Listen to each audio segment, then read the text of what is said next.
Aí, pessoal, meus cumprimentos. Agora é com o Matoso, traz um assunto que é de manhã, de tarde e de noite. No café, na merenda, no lanche, no almoço, uma bolachinha torradinha antes de dormir, se for o caso. Tem um amigo meu que diz assim, não, eu só como 2 frutas antes de dormir. Mas antes de eu dizer quais são as frutas, eu recebo com um prazer muito grande uma das figuras importantes naquilo que a gente fala de Sistema S, Fé Comércio, economia. Doutor Sebastião Campos, tudo bom? Presidente da Fé Comércio. Muito obrigado pelo convite. Estou aqui com muita alegria, podendo participar desse seu programa, Matoso, para que a gente possa dizer um pouco do que é as nossas instituições, o que nós fazemos pela economia do Estado, do município, do país, enfim. É essa a nossa missão. Foi para isso que nós fomos eleitos e é para isso que nós estamos aqui, para tentar falar um pouco sobre o que é o Sistema Fé Comércio, o Sistema S, Sistema Fé Comércio, SESC. O senhor está muito bem assessorado e eu vi uma moça disse assim, não esqueça de falar no SENAC. É verdade. Porque aqui nós temos a SESI, né? SESC, SENAC, a menina queria... E a Federação do Comércio, Federação do Comércio, esses dois braços, que chamam de braços sociais. Exatamente. Então, gente, essa é uma das nossas riquezas, não é isso? Verdade. Por exemplo, Belém, Ananindeua.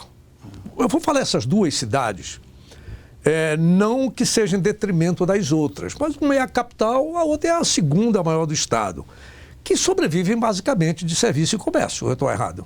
Certíssimo, certíssimo. 75%. 75%. Do PIB. 75%? 75% do PIB. O recolhimento, a arrecadação do Estado, 75% advém do comércio e serviços. E é de onde mais a gente vê o cidadão. Seja jovem, adulto, idoso, maduro, enfim, atrás do comércio. Exato. E no Brasil inteiro é assim. No Brasil inteiro, né? Segue essa tendência. E como é que foi?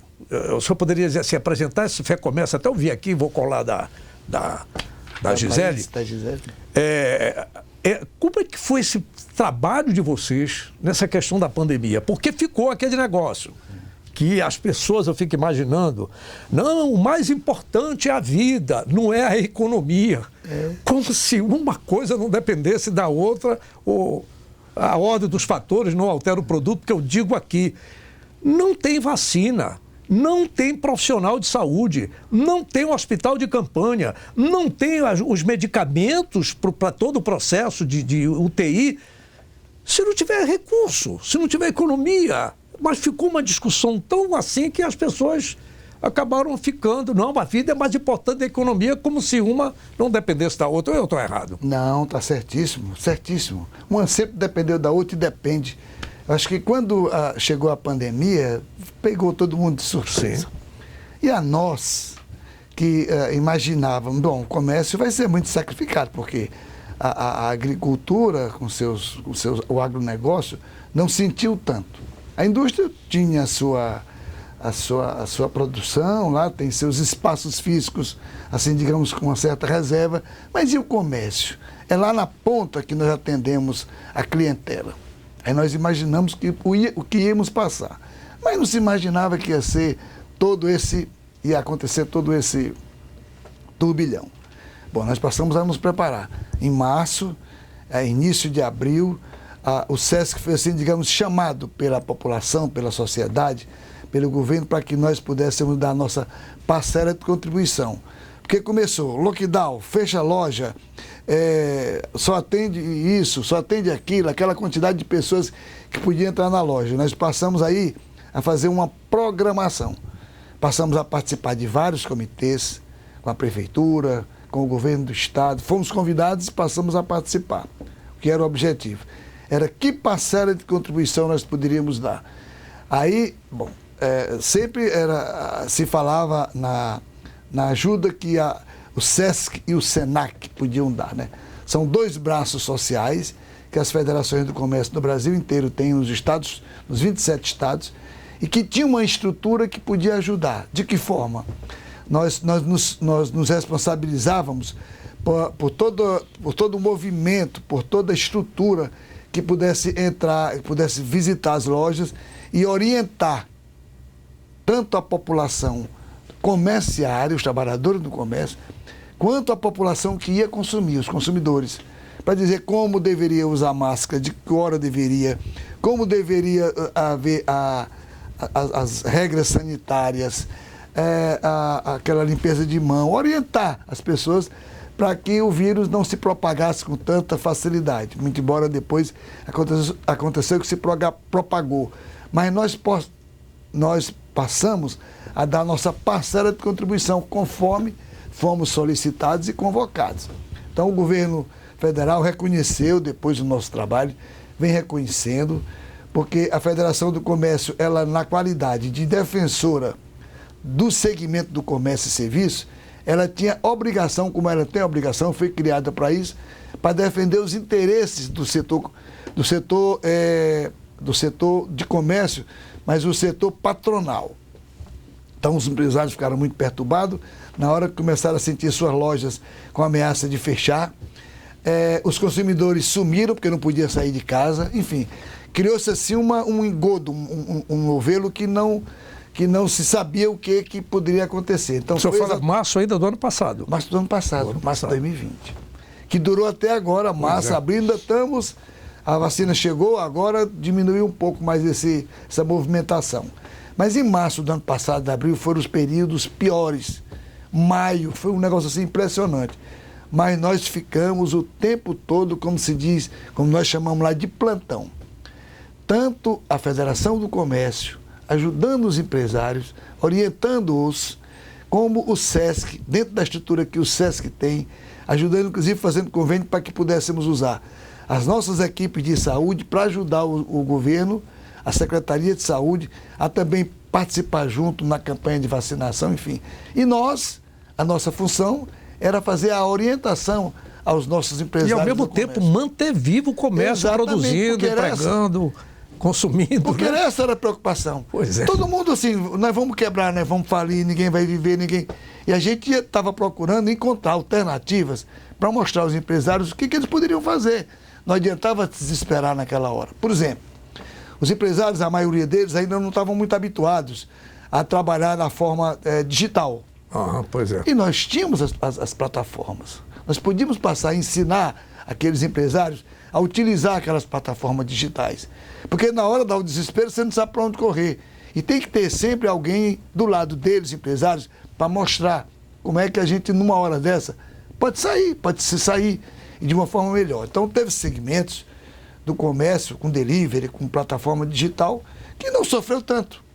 Mas teve situações que não tinha plataforma digital que desse jeito. Setor de turismo, eventos, que tinha que ter, não podia, não estava como fazer o distanciamento social. Esses segmentos nos preocupou muito. E ainda hoje, nós não sabemos quantas empresas vão voltar ativas. Agora, hotéis. O governo do Pará, ele festejou, né, o crescimento da economia. Verdade. Chegou, parece-me que o segundo do país, a arrecadação. Exato. O governo federal está festejando também um crescimento, por mais que ainda haja perdas, em relação ao ano passado, é claro, mas os números fantásticos.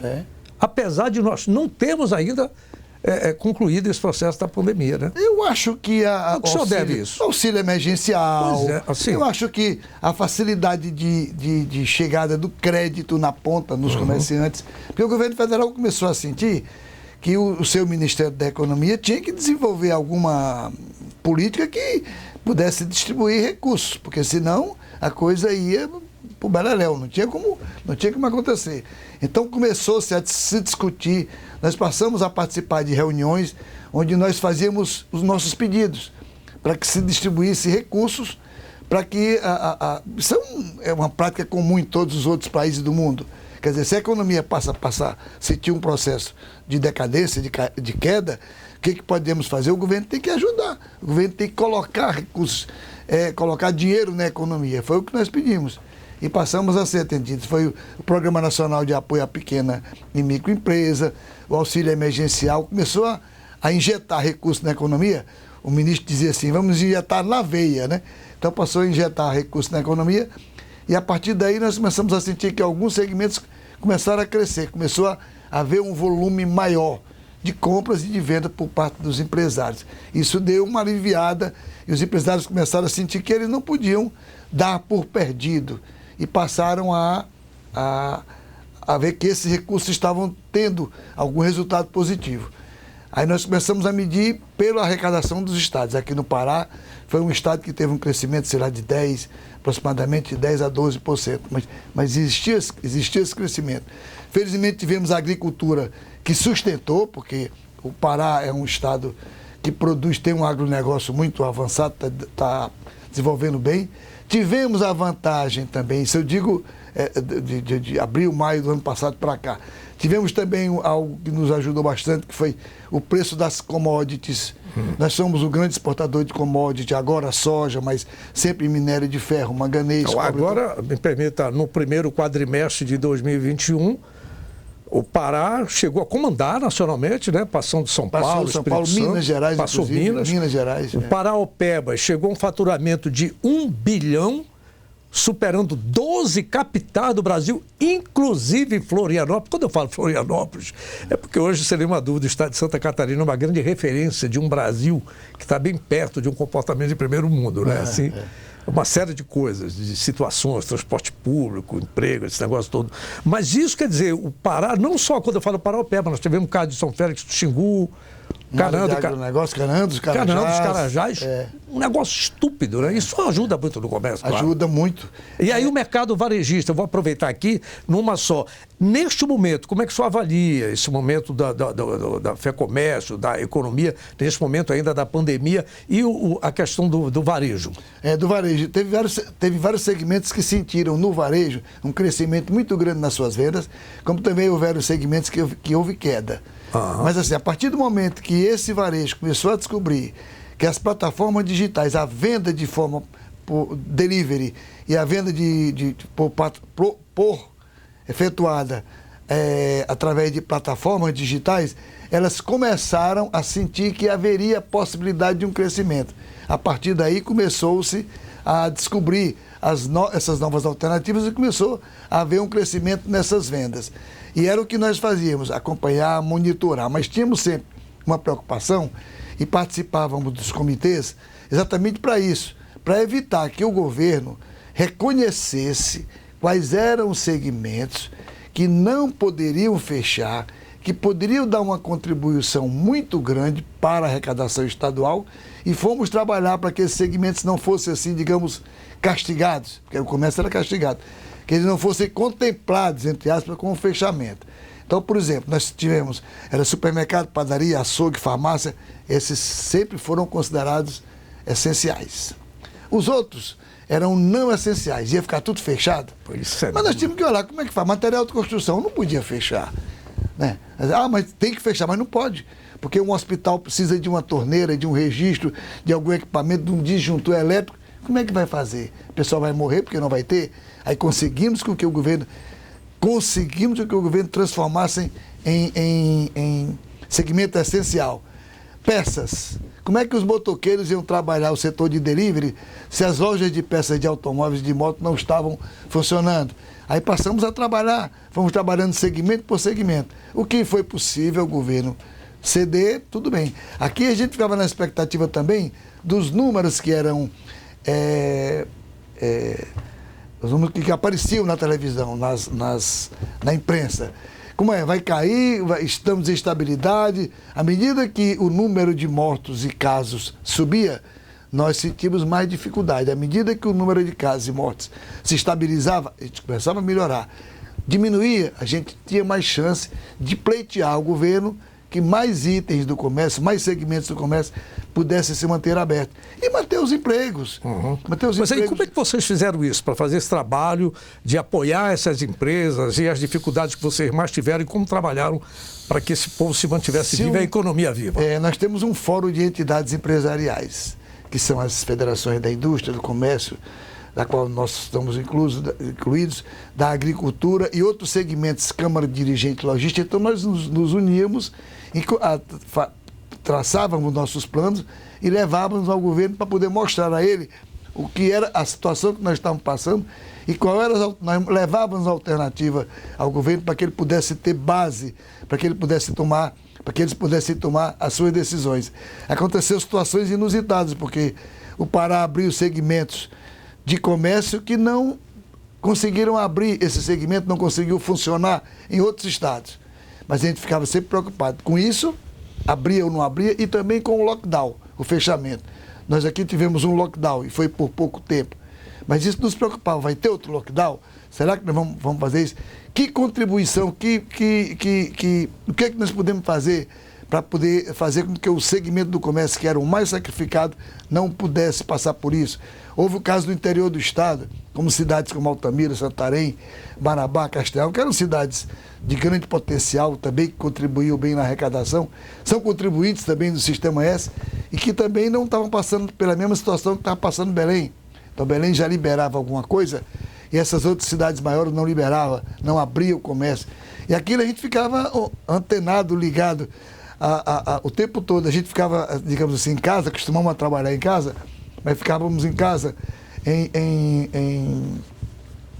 home, trabalho em home office, mas o tempo todo antenado e ligado.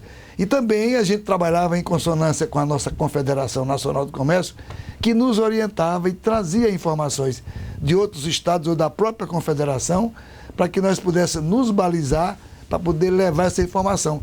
E também para a gente poder dar a informação ao empresário, para que ele pudesse saber conduzir o seu negócio, para que não deixasse que a peteca caísse, não deixasse que ele sofresse nenhuma paralisação. Eu só quero lembrar para você que o Edson Matoso, esse cara fala só de futebol, está enganado. Que, aliás, me permita fazer um comentário aqui, eu quero agradecer muito à TV Liberal, porque apesar de eu ter uma fama, é aquele cara do futebol, é aquele cara só de futebol. A maior matéria em 45 anos de televisão do Pará, da TV Liberal, não foi de futebol. Eu vi no dia do aniversário. No dia do aniversário da Liberal, e você, o Matoso, foi chamar. Pois é, foi eu que fui receber o Papa. Exato. Porque, na verdade, a gente sempre trabalhou de uma forma muito eclética, né? Então, a gente fez futebol, eleição, carnaval, parada escolar, parada militar, política, sírio, não tem conversa. E eu fiquei, ao mesmo tempo, quando a Janine Abessia me permita, só para justificar, porque o senhor Matoso não está... Quem é? O novo presidente do Remo? Não. É presidente da Federação do Comércio do Pará, doutor Sebastião Campos. Ele está em campo, mas não é do Remo nem do Paysandu. Tá certo? Nem o Fábio Bete, nem o Maurício Médici. Porque as pessoas pensam, às vezes, rotulam, né? Essa coisa do estigma. E eu fiquei muito feliz quando a Janília me perguntou, Edson, tu te lembra? Janília, é o primeiro jogo no Mangueirão, quem fez fui eu. Foi recomendado pela Globo para fazer a inauguração precoce de uma confusão política na época, que o governador Luiz Chaves não queria, porque o estádio não estava pronto. Mas se o jogo Remo e Operário não fosse realizado aqui, eles já iam levar para o Maracanã, o que beneficiaria os outros adversários. Ela disse, não, mas eu vi aqui no SEDOC da Liberal que foi você que recebeu o Papa no aeroporto militar. Então isso tudo para dizer que a gente, o que tocar o danço. Tá certo. Eu posso até pisar no pé da dança. Eclético, polivalente. Eu posso, mas a gente vai dançando e aprende. Então, gente, o que eu estou falando aqui não é nada, não. É só de 75% do PIB. É do comércio. Onde, esses dias atrás, um cidadão disse, Matoso, não dá para apresentar o meu currículo, não sei, bicho, não é assim. Procura ver o pessoal lá do Sebrae, tem umas orientações nas redes sociais, como é que você deve apresentar o currículo, como você deve fazer, como não, acaba esse negócio de quem indica, não é bem assim, não. Você já acabou um pouco. Acabou um pouco, pode até ter, mas o cara tem que ser bom, não é? Então, eu quero me referir a essa conversa, que eu soltei agora um pouco, um verbo para quebrar um pouco essa situação, dizer claramente, gente, nós estamos falando de emprego, estamos falando de renda, estamos falando de comércio, que mais emprega nessa cidade, nesse país, né? É 75% do nosso PIB. E esse é um drama que a gente tem. E nesse processo, vamos dizer assim, nas entranhas da pandemia, porque infelizmente ainda não acabou, que resposta o empresariado nós poderíamos dizer está dando o que pretende dar ainda para a sociedade brasileira, paraense especificamente? O empresário, ao passar por essa situação, começou a estudar, começou a analisar, começou a aprender. Ora, a Federação do Comércio, e eu vou falar agora no SESC e no SENAC, sim, ela tem 2 braços sociais. O que nós fazemos com o SENAC? Serviço Nacional de Aprendizagem Comercial. Fantástico. Nós capacitamos e qualificamos o empregado, o trabalhador do comércio. Passamos a mostrar aos empresários que ele precisava, dentro dos seus empreendimentos, ter a condição de capacitar os empresários, os empregados de suas lojas, para que pudesse atender melhor. Começaram a ter outra visão. Os hotéis, restaurantes, que nós capacitamos, aqui nós temos 80 cursos de capacitação no SENAC, num universo de 800 no Brasil inteiro. Aqui no Pará nós temos 80 cursos na nossa grade curricular. Passamos a treinar com mais intensidade, de forma, deixo bem claro, remota ou digital, como se fala. Mas não deixamos, em momento algum, de fazer com que as nossas equipes de treinamento e instrutores pudessem ficar o tempo todo treinando e capacitando essas pessoas, esses funcionários. Mesmo que não estavam trabalhando, os hotéis que sofreram muito, diminuiu muito, mas eles passaram a ver que precisavam da nossa instituição para treinar e capacitar. Nós passamos a fazer isso. Da nossa arrecadação, do SENAC, são 2/3, 67%, nós treinamos de forma gratuita. O empresário, o empregado não paga absolutamente nada para receber esses cursos de capacitação. O SESC, que passou, que dá dentro Elas têm reforma aqui, né? Tem. Nós estamos aqui na DOCA. DOCA. Estamos construindo um prédio de 6 andares, todo moderno. Estamos reformando o SESC DOCA, na esquina da Manuel Barata, com a DOCA de Souza Franco, prédio já de acho que 50 anos. Vamos deixá-lo todo moderno, com gabinetes odontológicos, clínica odontológica, academia de ginástica, um restaurante que serve hoje no Pará inteiro 3.000 refeições, com a unidade produtora de refeição de nossa propriedade. Nós temos lá escola de música. Então, pegamos esse período agora e aproveitamos, porque era uma dificuldade que nós tínhamos de reformar, de ampliar, de modernizar essas instalações. Nós aproveitamos o SESC para fazer isso. Nós estamos reformando, revitalizando o famoso SESC 40 horas. SESC sim, lá, famoso. São 6 hectares, 60 mil metros quadrados, com piscina, parque aquático, com uma escola onde nós temos lá 500 alunos. Então, tudo isso nós aproveitamos. Quer dizer, se a gente não podia ter com que o empregado do comércio pudesse usufruir do seu lazer, do seu esporte, dentro da medida do possível, ele pode utilizar, como utilizou. Mas nós aproveitamos para poder fazer a reforma das nossas unidades. Quando o senhor fala na questão dos trabalhadores no comércio, e que seria o público-alvo, mas, por exemplo, lá na Cláudio Sanders, na Estrada do Maguari, algumas pessoas, eu fico vendo, eu converso com as pessoas, eu moro ali perto, puxa, eu vou tentar uma vaga. Como é esse tentar uma vaga lá no SESC? Porque a fulana tem. Eu falei, não é obrigatoriamente ou especificamente do FEComércio, atende a comunidade como? Atende a comunidade comerciária. Nós temos 500, somente a comunidade comercial. Nós recebemos, os nossos recursos advêm da contribuição que é feita através da Guia da Previdência Social. Quando a lei foi criada, cada contribuinte, aliás, os grandes contribuintes, porque os pequenos contribuintes, eles, empresas simples, não contribuem.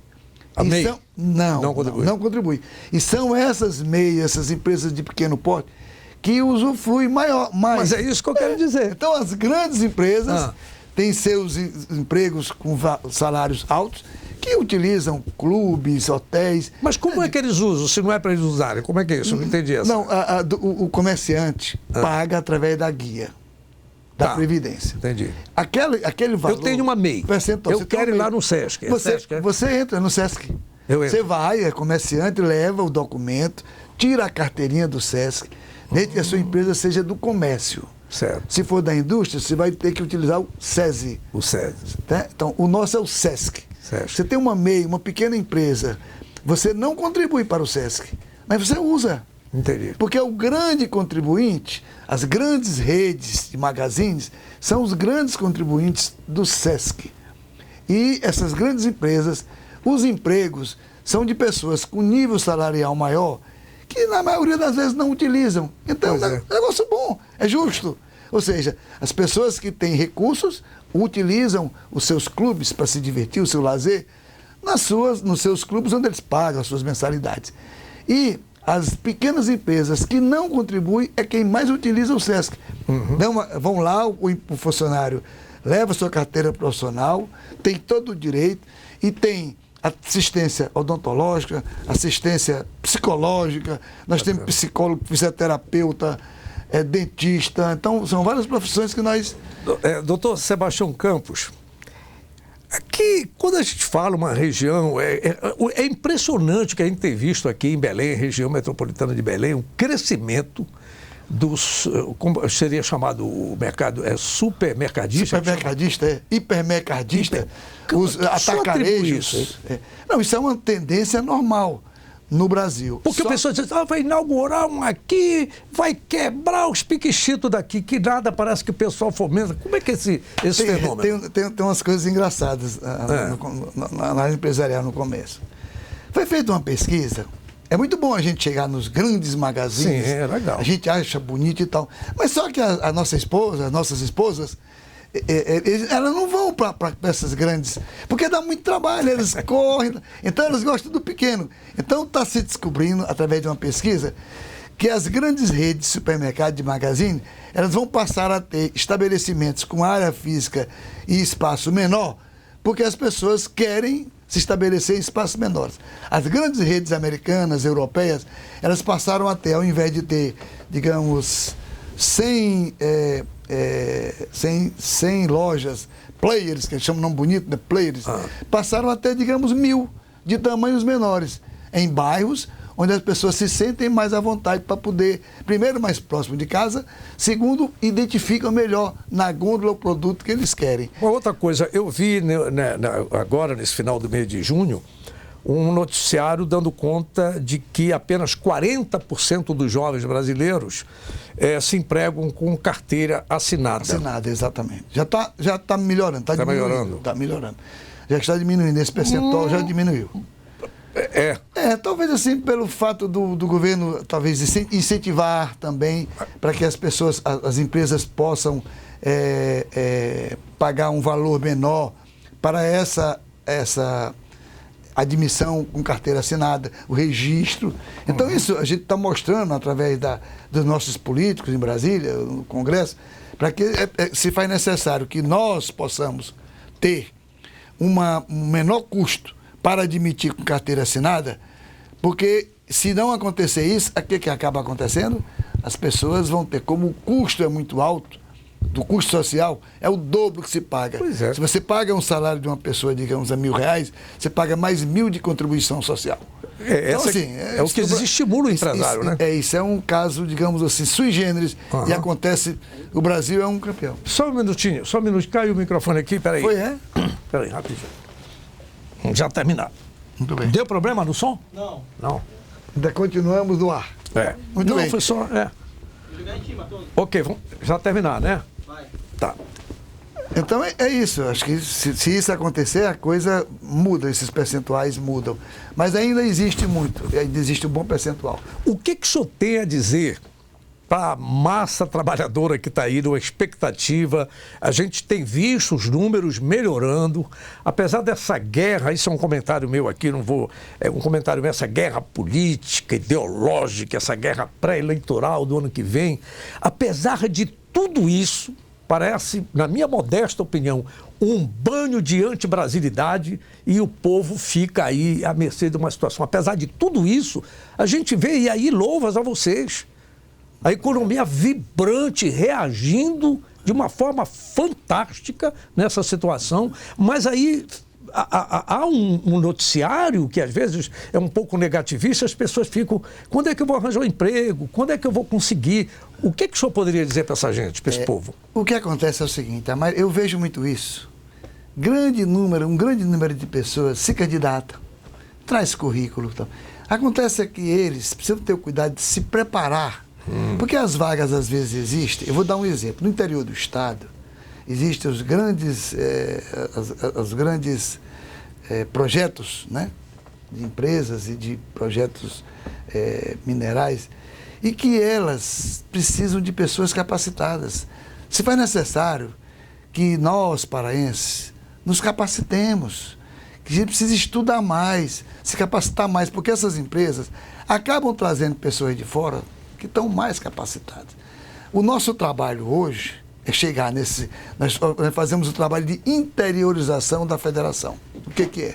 Fazer com que o SENAC ande em todos esses municípios e possam fazer com que chamem as câmaras, as entidades empresariais, venham até nós, façam essa solicitação de pessoas e nós assumimos a responsabilidade para treinar. Para quando uma empresa chegar no município, ela possa contratar pessoas de mão de obra local. Eu não estou querendo fazer propaganda, mas tem um resort em Salinas que contratou 97% de todo o seu pessoal de equipe que trabalha lá, todo da cidade de Salinas. Olha, que bacana. Todo esse pessoal foi treinado, todo ele pelo SENAC.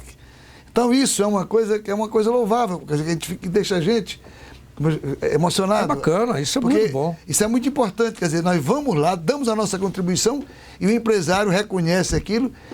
Depois de treinado, ela consegue trazer o pessoal e nós fazemos, além do treinamento, fazemos também a reciclagem desse pessoal. Gente, eu queria dizer o seguinte, esse assunto que a gente está tratando aqui é um assunto fundamental para a vida econômica da cidade, do bairro, do estado. Eu mesmo aqui eu vou buscando mais, porque eu disse para o doutor Sebastião Campos, que é o presidente da FEComércio, falei para a Gisele, né, que é a sua assessoria, vocês vão me ajudando, que eu ainda não... A menina aqui, como é o nome? Thaís. Eu fiz tudo. Você, qual é a tua... Qual é a dela? É do SESC. A do SESC. SESC, a Gisele da Federação do Comércio. E a Daniele do SENAC. Do SENAC. Eu tentei dosar para falar. Mas eu quero dizer para vocês o seguinte, além da questão do comércio em si, que vive esse 75% do PIB. Mas nós temos a questão específica do SENAC que eu queria conversar com o senhor também. É isso? É isso. Eu quero falar só sobre o SENAC. Muito bem. Tá? Ótimo. Porque essa questão que o senhor falou aí, eu já ouvi de pessoa... Eu entrevistei esses dias um delegado da Polícia Civil, o delegado Caveira, que ele é goiano. Nada contra. Ele veio de Goiás, fez o concurso da Polícia Civil aqui, por quê? Porque ele se capacitou mais do que o paraense. Por que o paraense não pode fazer também? É sobre isso que eu quero falar. O caso do SESC é específico para a qualidade de vida. Qualidade de vida. E a bem-estar. O bem-estar. Do comerciário. Isso. Então nós vamos conversar. Eu quero um programa especialmente para isso. Muito Hoje obrigado. Foi de uma forma geral. Ok. Tá? De uma forma geral, porque a gente precisava dar esse toque e ter uma... Aliás, me permita, o senhor é uma simpatia. Muito obrigado, quando ele chegou com a máscara aqui, ele sorri com os olhos, né? Porque tem gente que derrama raiva com os olhos. O senhor derrama simpatia. A menina tinha me falado já, a Gisele, desculpa falar assim, mas é com muito carinho e muito respeito. A Gisele já tinha me falado e da outra vez que nós conversamos. É importante para que as pessoas tomem banho, não é de como é que se diz assim, mero otimismo. Não, é de fato. Tem energia para poder mostrar. Para mostrar. Quem trabalha conosco, que poder mostrar o que é que pode ser feito, o que precisa ser feito e é possível ser feito. Perfeito. Alguma coisa mais a dizer depois eu vou dizer, vamos conversar especificamente. Estarei à disposição de você. Porque eu não tenho dúvida. A TV Grão-Pará. A TV Grão-Pará. Eu não tenho dúvida que o Sistema S tem muito. Eu disse para a Gisele que eu conheci o Sistema S desde menino, mas eu vou contar um bastidor que a história é longa. A história é longa. A gente na descida da escada termina. Doutor Sebastião Campos, muito obrigado. Obrigado. Nós é que agradecemos. Eu que agradeço demais a você, Matoso, pelo convite. A TV Grão-Pará.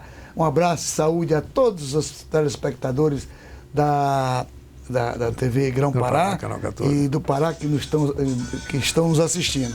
Muito obrigado mesmo. E quantas vezes for necessário, estamos à disposição. Gente, é um segmento importantíssimo da economia deste país. Agora mesmo eu estive em Boa Vista, Roraima, eu fiquei encantado com os prédios, né? O trabalho lá do Sesc, Senac, a gente testemunhou, vi isso, é impressionante, é um padrão, né, de obra, de construção, de proatividade, de desenvolvimento de um país que a gente acredita que isso é fato. E de como é possível as coisas acontecerem. E a gente mostra esse trabalho que é para o governo, de vez em quando faz algumas ameaças a retirar desse recurso, depois quando vê que o nosso trabalho é sério, diz, não, peraí, não vamos mexer com o Sesc. Porque o Sesc faz, às vezes, o que o governo não faz ou não tem condições de fazer. E cabe a nós essa missão e procuramos fazer com muito zelo e com muita atenção. Doutor Sebastião Campos, presidente do FEComércio, foi o nosso destaque aqui do Agora é com Matoso da TV Grão-Pará, canal 14.1. Em breve a gente vai conversar sobre os outros setores, tem muita coisa boa aí. Até a próxima, pessoal. Grande abraço.